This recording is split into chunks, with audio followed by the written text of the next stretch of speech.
Guys, welcome back sa ating YouTube channel mga katropa. Isa na namang kwentuhan dito pa rin sa Kabady Mo Ko YouTube channel. So ngayong araw na to, pagkwentuhan natin mga katropa, sulit pa ba na mag-farm ngayong mga panahon na to?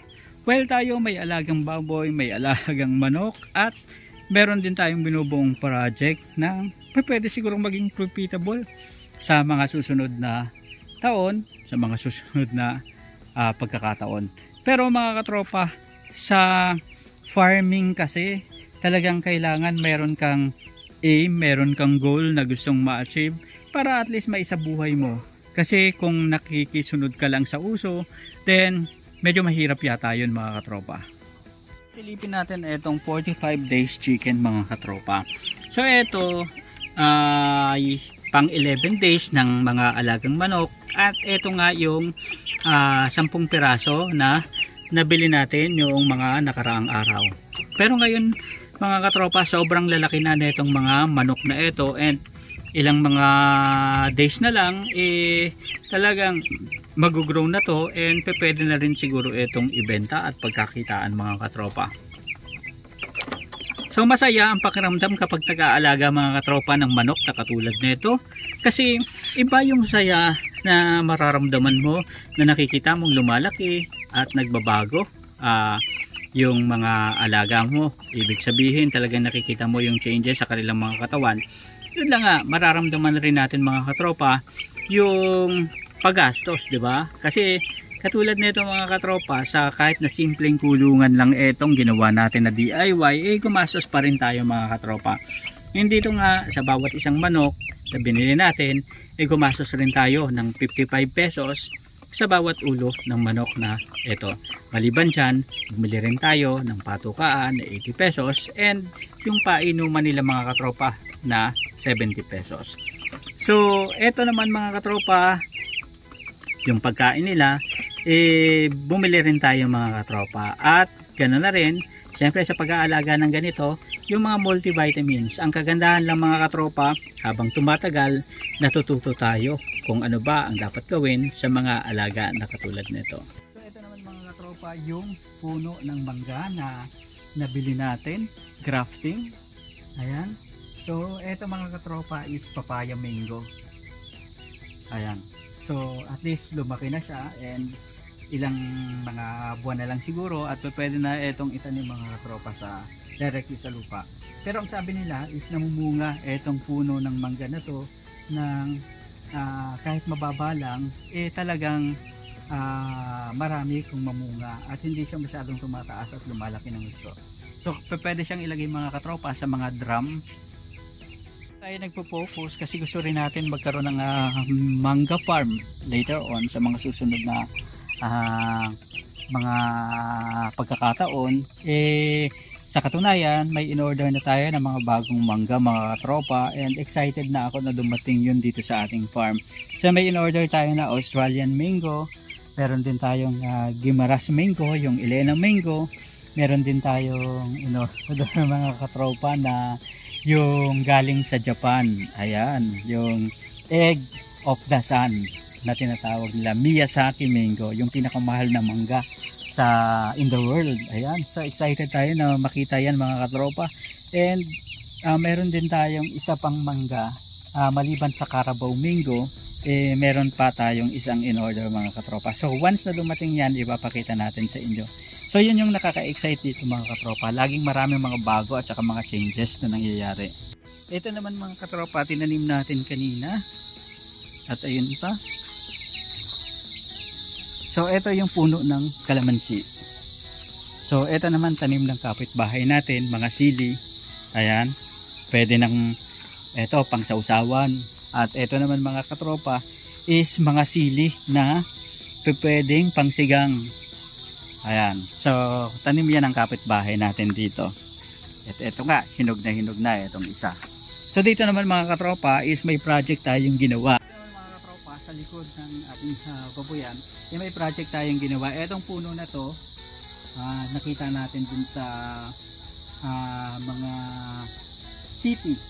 Ayan, sa mga city na mga friends natin na merong mga ganito na small space pero makakapagtanim ka. So far, ang nilagay muna natin dito mga katropa is yung buto ng sili. Tingnan natin kung tutubo ba ito.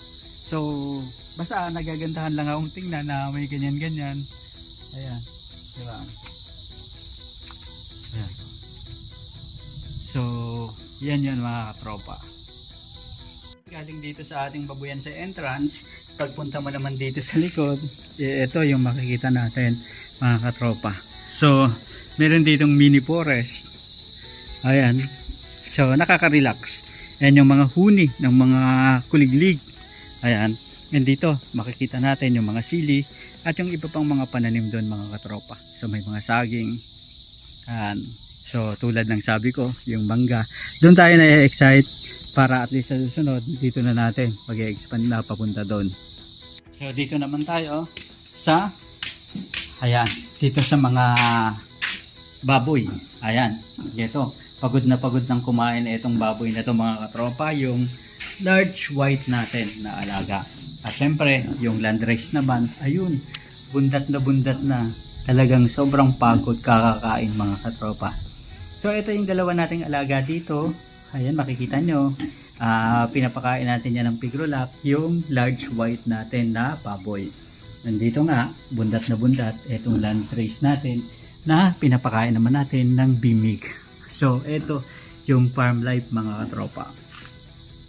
Ito isa rin sa mga project natin mga katropa, yung mahanapan talaga natin at malagyan ng pwesto etong si Our Lady of Manawag mga katropa. So nabili natin to sa Pangasinan pa yung pumunta tayo ng Baguio at tumaan nga tayo sa Manawag. So siguro 4 times o 5 times na tayong nakapunta at nakarating sa Manawag. And every time na pumupunta tayo doon, may hinihiling tayo. And this time, may hinihiling din tayo ulit. And nakikita naman natin na talagang binibigay na. So kaya sabi ko, gagawin natin dito sa farm na maglagay tayo ng Our Lady of Manawag. So tingnan natin mga katropa sa mga susunod na mga vlogs natin kung mapapagawan talaga natin ng grotto itong si Our Lady of Manawag mga katropa. At dito naman mga katropa, so ito yung mga tinanim naman natin na mga buto. Ayun nga, doon may prepare na tayo na pwedeng paglagyan. And ayun naman yung poso na ginagamit natin kapag nag-iigib tayo ng tubig. So ayan, maraming pananim dito mga langka. So dito mga katropa, ayan. So meron tayong nakaka-excite dito. Kasi bumili tayo mga katropa ng sa Quezon Province ng durian na galing pa sa Davao. And yung durian na yun, hindi ko akalain mga katropa na tutubo pala. Ayan. So dito, ayan, meron tayong 11 na buto. May 12 na buto yung durian, yung pang 12 na wala. Hindi ko na alam, baka natapon ko sa basurahan, pero 11 yung meron tayo ngayon dito mga katropa. And pag lipat ko kanina dito nga sa mga plastic na block na to, nakita ko na meron na silang mga ugat. Ayan, so hindi ko akalain na pwede palang tumubo yung durian dito mga katropa. So kapag ito tumubo, is itatanim rin natin dito mga katropa. And ito yung sili. Ayan, tapos ito sili rin. And ito naman mangga. Ano naman yung Indian mango. And dito yung santol. Yung santol natin is kinuha natin yung buto nito dun sa Quezon Province, dun sa farm ng kapatid ko. Ayan, sa Candelaria. Ayan, so meron tayong 5 buto kasi nga gusto kong magkaroon ng tanim na katulad yun na yung santol na sobrang tamis yung variety ng santol na kahit na maliit yung puno sobrang dami kong mamunga and sobrang tamis and sobrang sarap. Kaya naman talagang sabi ko pagdadala ako ng buto and pagdadala ako ng santol and itatanim ko yung buto. So kaya ito mga katropa, so meron tayong natira na 5. So 3 pirasong santol lang kasing kinuha natin kasi hindi na tayo nagdala ng marami dahil marami tayong dala yung time na yan. Pero ang na-excite tayo is dito sa mga buto na to. Ayan, sa durian.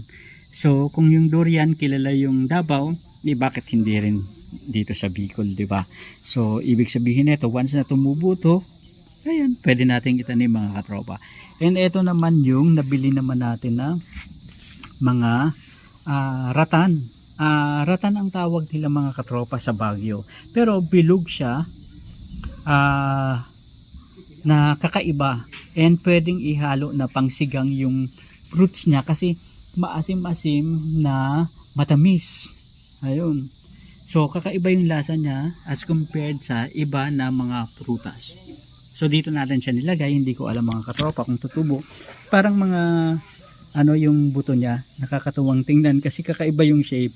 Alam mo yung parang ngipin na ano na parang mga bato na crystals. Ayan. So ewan ko kung tutubo yan mga katropa, pero excited tayo kung ano mangyayari dyan. Pero ito talaga, happy tayo, at least tumubo na itong mga ano na to, mga durian. Ayan. Ito yung sinasabi ko sa inyo na ratan na prutas. Ayan. So ito yung prutas ng ano ng ratan. So ibig sabihin nito, once na tumubo ito, ganito yung klase ng prutas. Kakaiba yung tamis, kakaiba yung sarap, and iba yung lasa niya compared sa ibang mga prutas na nakita na natin natikman. So yan mga katropa, para siyang santol na inuubos lang yung gilid, and yung sa buto, yun yung natitira mga katropa. So yan, magandang tingnan and masarap. So ang maganda sigurong gawin dito mga katropa, wala pa akong nakikitang na hinahalo ito sa pangsigang, pero sabi ko nga kapag tumami ito, pwede sigurong ganun, di ba? At least kakaibang recipe. Sobrang napagod kakakain yung mga alaga nating baboy. Ayan, pagod na pagod. Sana all ganito, di ba? Yung napapagod ka sa kakakain. Maraming salamat sa pagsama sa atin ngayong araw na to. Isa na namang kwentuhan dito pa rin sa Kabady Mo Ako YouTube channel. Sama-sama tayong matuto, magnegosyo at umasenso mga katropa. Hanggang sa muli, marami pong salamat at paalam. Maraming salamat sa pagsubaybay nyo sa ating munting channel. So hanggang sa susunod na kwentuhan natin mga katropa, dito lang sa Kabady Mo Ako, usapang business. Paalam.